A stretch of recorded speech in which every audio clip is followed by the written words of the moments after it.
Alrighty guys, I just got my rims all switched from the, well, I don't know what I did with them. I just took them off and moved them. I had,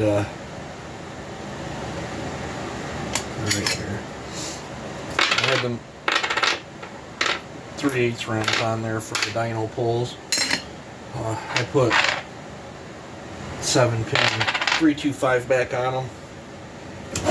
Let's talk about stickers. She's got the full circle crank. It is on a 96 roof. Believe it or not, guys, she actually lost power with the full circle crank. It is what it is. It feels more violent, I think, with the full circle crank. But the RPM got stretched out a little bit farther than where it was before. But it put 6.23 before I swapped the crank. Everything else is the same. I did retune carburetor to make up for the difference in how the saw was behaving with the crank, and it only put up 6 horsepower with the full circle crank, but it gave it longer legs. So I did move it up in the RPM band. Am I going to dump the other crank back in it? I don't know. I might do up this cylinder with different port work and try it with that full circle crank too. I know I'm not done testing the full circle crank, but I just thought I'd give you guys an update. This thing is still a rootin' tootin' saw though, especially for how high a roof it is. This one, I was hoping for 7 horse. The first run, or the first pull on the dyno, is typically my best pulls on any of my saws, because the more pulls you do, the warmer it gets. And the ones that have really stretched, trying to get everything out of them, it's even more noticeable on there. First pull, we didn't get a correct reading. Second pull, it pulled 6.84. which I was tickled about. It's close to the 7 horse. And then the next pull it dropped. Every pull it was dropping more because she was getting very heat saturated. You guys got to take in mind, this saw, if I cut, say, 3 10-inch cookies, like bam, bam, bam, cut 3 cookies right in a row like that, you could put one of them temp guns on it, and that cylinder's sitting at 450 degrees. That's how hot this saw gets. I really need to start thinking about setting it up on alcohol to keep it cooler if I'm gonna long-term play with it. But its absolute worst pull was 6.33. Best pull that I saw was 6.84. And that is with the bored out carburetor. I forgot to take it's this carb, one of these carbs.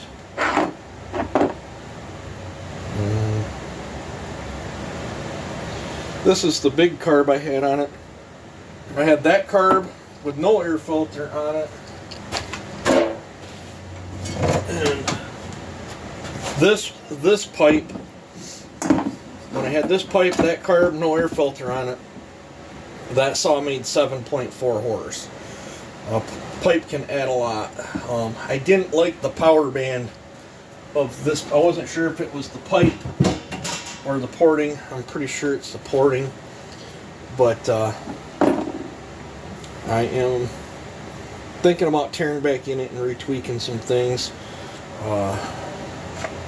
This one, compared to my normal builds, this thing feels, pretty low. I mean, it's not horrible, but it feels pretty low. Like it's nothing compared to sticker. Sticker pulls over way harder. I can fix my compression on this with just a piston swap, because the piston that's in this one is all I milled off the sides, and to get the high roof on that one, I milled off the edge of the piston. So just by changing a piston in the saw, I can get a totally different set of numbers. Downside, it's not going to be any more reliable. because the ports are pushed to the maximum width on this. I can't even I can't run that bottom ring on this cylinder because I can see that pin.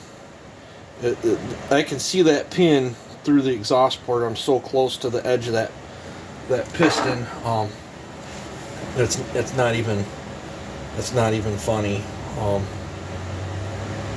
This is not a reliable build. This is not a work build. This is not something I would try to cut firewood with. It is a straight up experimental toy.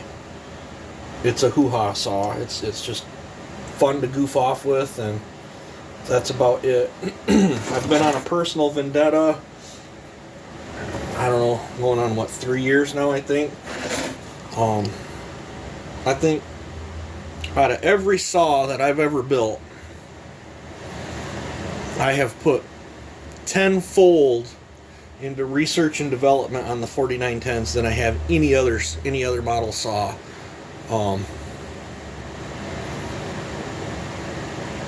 The 372 research is starting to add up. I've done quite a few of them now. Did quite a bit of research on 620s and 590s.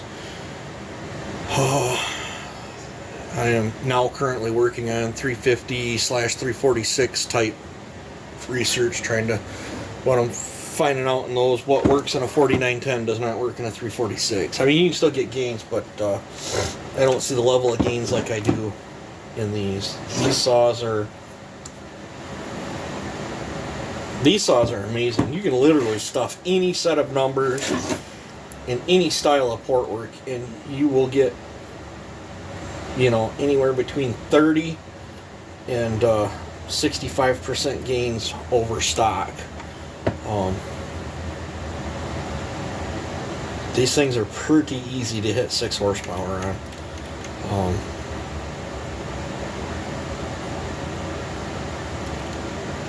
Now, to hit higher than 6 horsepower, it seems like you're really, really doing stuff, and it's just minute gains after the 6 horse on them. But I mean, you can do a muffler mod and fix the squish and open the lowers and not even port these things and get 5 horsepower. You can muffler mod it, fix the squish, adjust the numbers to real mellow numbers, not even touch the primary, and get 5.5 horse out of these things. That's just how forgiving they are. You can throw almost any exhaust roof number in them and still get good gains. I've tried them at 110. I've tried them at 108. I've tried them at 105. I've tried them. I've done a ton of them at 102s. 104 works good on them. 100 works good. I did one that was, 5.8 horse, and that was at 98 on the roof. I did this one sitting at 96 on the roof, and it's still making power, and it's still not falling on its face in the cut. Does it?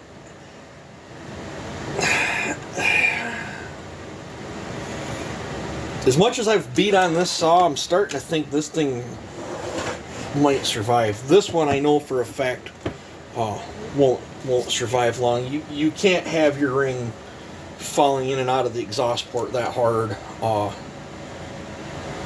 and not have a consequence sooner or later. It is coming, but I went into that full well knowing what I was doing with this one. But these things are just incredible saws. The only thing that is crummy on them is the stupid timing curve on the ignition. If I could bolt a 346 coil and flywheel on one of these and clock the timing where I want it, I don't think 7.5 horse on muffler is totally out of the realm. The damn curve that's in the coil, from what I'm understanding, I don't have a way to test it, but from what I'm understanding, the timing curve, the Echo built into there, is set up so it doesn't kick back for easy starting, and then it advances real soon. It's got a real nice power curve, and that's why these things punch so hard in the mid-range. And then I think it's like, 12,000 RPM or whatever. The coil doesn't limit it, but the timing curve falls off, so you start losing timing, and that's how they're making these saws live with the 5-year warranty or whatever. They won't let you spool them up under load, where in a racing world you would like it to spool up at. It's just, I bought this coil, and I had to mill out the case inside there, and I had this coil in there, and I had it run, and I had to clock the flywheel about 40 degrees to get this to fire roughly, 36, 37 degrees before top dead center, and it was behaving awesome. I was thinking I was onto something, and then it ran of all of 5 minutes or so, and then this thing crapped out and lost spark, like completely nothing. I don't know. It was a brand new coil too.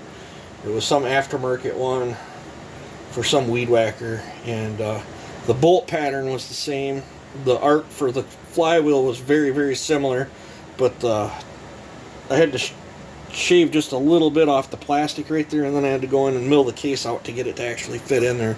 And I thought I was onto something. I am thinking I found another flywheel, because we're thinking that the poles are flipped on the 4910 magnets compared to normal saws and weed whackers, whatever. And I think the weed whacker that this come out of, actually the flywheel turned the other way.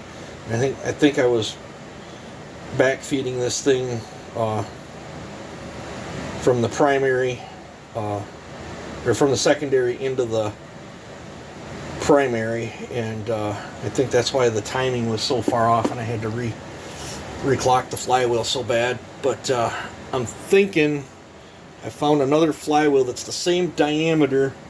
I don't know what it's off from. I don't know where I said it, but it's the same diameter as the 4910 flywheel. And I got to press the spacing is almost identical for the dogs. The dogs are different, but the dogs are pressed in on that one.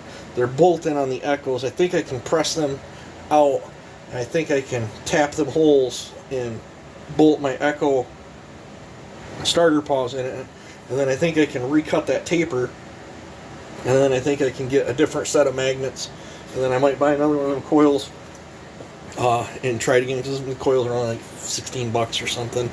So that might be a future plan for this, but so I don't know. It seems like it's a never-ending fiasco that I keep trying and trying and trying. I don't know. I just love these saws.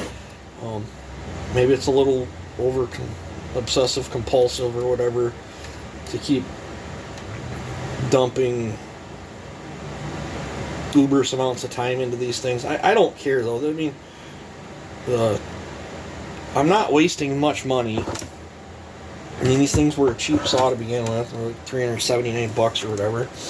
And I'm no stranger to killing cylinders on them. I've probably killed a 5-gallon bucket full of cylinders for these things. I heard the Echo prices went up. I don't know what the new price of the cylinders are, but still got to be better than buying a steel cylinder. But and these grind so much better than any other cylinder I've ever ported on. But my saga with these things are not done yet.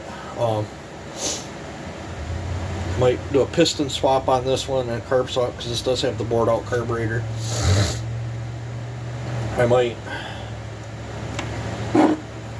see if I can get this carb to fit back in it, and maybe build a different elbow or something for the throttle. The choke didn't. I had to manually flip the choke on it because the choke stuff didn't work on it. But this is an all out toy saw. But I just thought you guys would want to hear the updates on them. So I'm going to call this a video here on this, and then I'll make a video on a couple of the other saws. You guys have a good one.